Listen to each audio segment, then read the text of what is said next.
Hello दोस्तों, कैसे हैं आप लोग। आपका स्वागत है हमारे YouTube channel Ali education issue पर। मैं आई होप सभी लोग अच्छे होंगे और जितना भी मैं सेट करवा रहा हूँ आप लोग उसको अच्छे ढंग से कर रहे होंगे। ये देखिए सेट 2 है, ग्लोब, अक्षांश और देशांतर का। देख लेते हैं आप फटाफट। क्वेश्चन नंबर 11 है। क्वेश्चन दिया हुआ है कि दोनों ध्रुवों को जोड़ने वाली काल्पनिक रेखा को जो भूमध्य रेखा का समकोण पर प्रतिच्छेदित करती है वो क्या कहलाती है। ये क्वेश्चन दिया हुआ है। ऑप्शन दिया है मध्याह्न, देशांतर, अक्षांश, इनमें से कोई नहीं। ठीक है ना। तो देखिए मैं सारा प्रश्न आप लोगों को बता चुका हूँ। ये आपका मान लीजिए पृथ्वी हो गई, ठीक है, और यहाँ पर आपका ये विषुवत रेखा हो गया। तो इन दोनों ध्रुवों को, ये एक ध्रुव उत्तरी ध्रुव हो गया और ये आपका दक्षिणी ध्रुव है। इन दोनों को जो जोड़ने वाली काल्पनिक रेखा होती है उसे क्या कहते हैं। जैसे ये आपका मान लेते हैं, ठीक है, इस तरीके से जो जोड़ने वाली रेखा होती है ये क्या कहलाती है। तो ये आपका कहलाती है देशांतर। ठीक है, ये आपका देशांतर कहलाती है। और दो देशांतरों के बीच की दूरी 111 किलोमीटर होती है। ठीक है ना, 111 किलोमीटर। तो आपका सही जवाब हो जाएगा देशांतर। ठीक है, तो दो ध्रुवों को जोड़ने वाली जो काल्पनिक रेखा होती है वो भूमध्य रेखा को समकोण पर प्रतिच्छेदित करती है, जिसे देशांतर कहते हैं। बढ़ते हैं अगले प्रश्न की तरफ। अगला प्रश्न देखते हैं। दिया हुआ है कि दो देशांतर रेखाओं के बीच की दूरी निम्न में से किस नाम से जानी जाती है। तो ये आपका हो जाएगा सही जवाब गोरे। ठीक है, ये आपका हो जाएगा गोरे हो जाएगा, ये गोरे हो जाएगा। बढ़ते हैं अगले प्रश्न की तरफ। अगला प्रश्न दिया हुआ है कि एक देशांतर से दूसरे देशांतर के बीच कितना समय अंतराल होता है। ये प्रश्न दिया हुआ है। देखिए कि एक देशांतर से दूसरे देशांतर के बीच कितना समय अंतराल होता है। मैंने बताया आप लोगों को, ये आपका हो गई पृथ्वी और ये आपका हो गया भूमध्य रेखा या विषुवत रेखा। और इस तरीके से जो है ये आपका देशांतर है। ठीक है, ये आपका देशांतर है। तो इन दोनों देशांतरों के बीच में जो दूरी, जो समय अंतराल होती है वो कितनी होती है। तो आप लोगों को याद होना चाहिए 4 मिनट होती है। कितनी होती है, 4 मिनट। देखिए पृथ्वी 1 डिग्री अगर देशांतर घूम रही है तो 4 मिनट का समय लेती है। ठीक है ना, 4 मिनट का।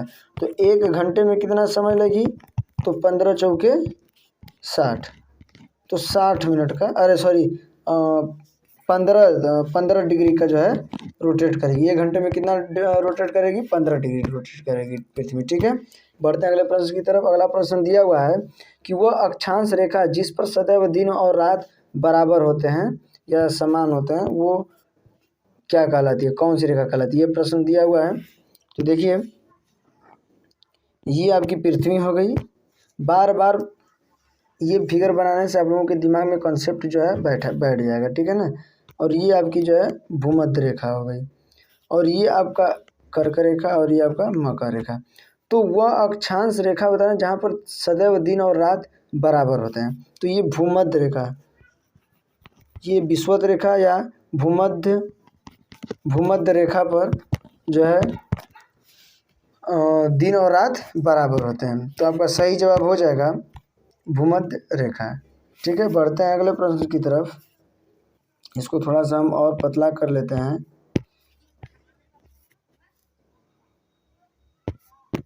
ठीक है, बढ़ते हैं अगले प्रश्न की तरफ। अगला प्रश्न दिया हुआ है कि पृथ्वी पर सबसे उच्चतम तापक्रम रिकॉर्ड किए जाते हैं कहाँ पर। देखिए तो बार बार एक ही चीज़ समझ में आप लोगों को आ रहा होगा। ये आपका ये विषुवत रेखा हो गया। ठीक है, तो अब ये कर्क रेखा और ये मकर रेखा हो गई। ठीक है ना। तो कर्क रेखा जो भी भूमध्य रेखा से उत्तर में है या दक्षिण में है, उत्तर में है या दक्षिण में है, तो वहाँ पे जो प्रकाश होती है, सूर्य की जो किरणें होती हैं, सूर्य की जो किरणें हैं वो तिरछी पड़ने लगती हैं। ठीक है ना, वो तिरछी पड़ने लगती हैं।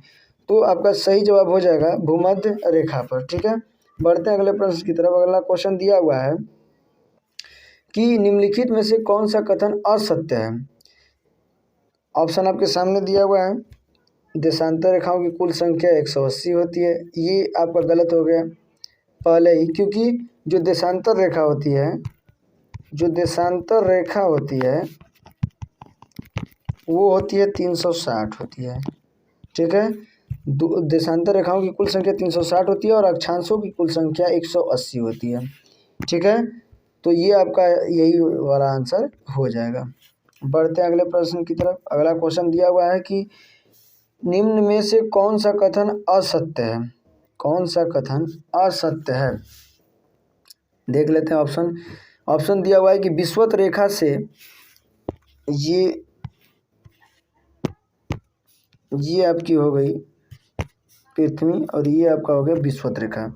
विषुवत रेखा से ध्रुवों की ओर जाने पर, मतलब ये आपका ध्रुव हो गया, आप या तो उत्तर में जाएं या तो दक्षिण में जाएं। ठीक है ना, आंशिक रूप से वृद्धि होती है, तो असत्य बोला है, तो ये वृद्धि तो हो नहीं रही है, इसमें क्या हो रही है, कमी हो रही है। अगर इस तरीके से हमको जाना होता, इस तरीके से जाना होता हमको, तो ये वृद्धि हो सकती थी या बराबर हो सकती थी। ठीक है, लेकिन ये ध्रुवों पर जा रहा है, तो ध्रुवों पर जाने का मतलब ये आपका कमी होता है। ठीक है, तो यही आपका सही जगह। किसी भी स्थान की प्रधान या मध्य से कोणीय दूरी को उस स्थान का अक्षांश कहा जाता है। ठीक है, बढ़ते हैं अगले प्रश्न की तरफ। अगला प्रश्न दिया हुआ है कि दो अक्षांश रेखाओं के बीच की दूरी लगभग कितनी होती है। तो ये प्रश्न आप दिया हुआ है, ऑप्शन है 111 मील, 121 मील, 111 किलोमीटर, 121 किलोमीटर। तो आपका सही जवाब हो जाएगा, आपका सही जवाब हो जाएगा 111 किलोमीटर। ठीक है, ये आपका सही जवाब हो जाएगा 111 किलोमीटर। बढ़ते हैं अगले प्रश्न की तरफ। अगला क्वेश्चन दिया हुआ है कि 1 डिग्री देशांतर का सर्वाधिक दूरी कहाँ पर होता है। देखिए, ये मैंने फिगर बना दिया। ठीक है, तो बोला है कि 1 डिग्री देशांतर सर्वाधिक कहाँ पर होगा। ये आपका विषुवत रेखा हो गया। ठीक है,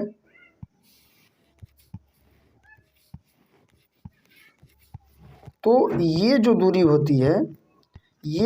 होती है वो विषुवत रेखा पर सबसे अधिक होती है। तो 1 डिग्री देशांतर सर्वाधिक होगी विषुवत रेखा पर। ठीक है, तो ये आपका सही जवाब हो गया। बढ़ते हैं अगले प्रश्न की तरफ। ये अंतिम क्वेश्चन है कि क्वेश्चन दिया हुआ है कि कुल अक्षांशों की संख्या कितनी है। मैंने पिछले क्वेश्चन में बताया कि जो देशांतर की संख्या होती है, वो 360 होती है और अक्षांश होता है 180 होता है। तो आपका सही जवाब हो जाएगा 180। तो आज मैंने ग्लोब, अक्षांश और देशांतर का मैंने 20 क्वेश्चन समाप्त कर दिया। अभी 2 सेट और मैंने बनाया हुआ है। मिलेंगे अगले वीडियो के साथ एक नई ऊर्जा के साथ, और आई होप सभी लोग अच्छे होंगे। और अगर अच्छा हमारा वीडियो लग रहा हो तो वीडियो को लाइक करें और सब्सक्राइब करें। तब तक के लिए जय हिंद, जय भारत।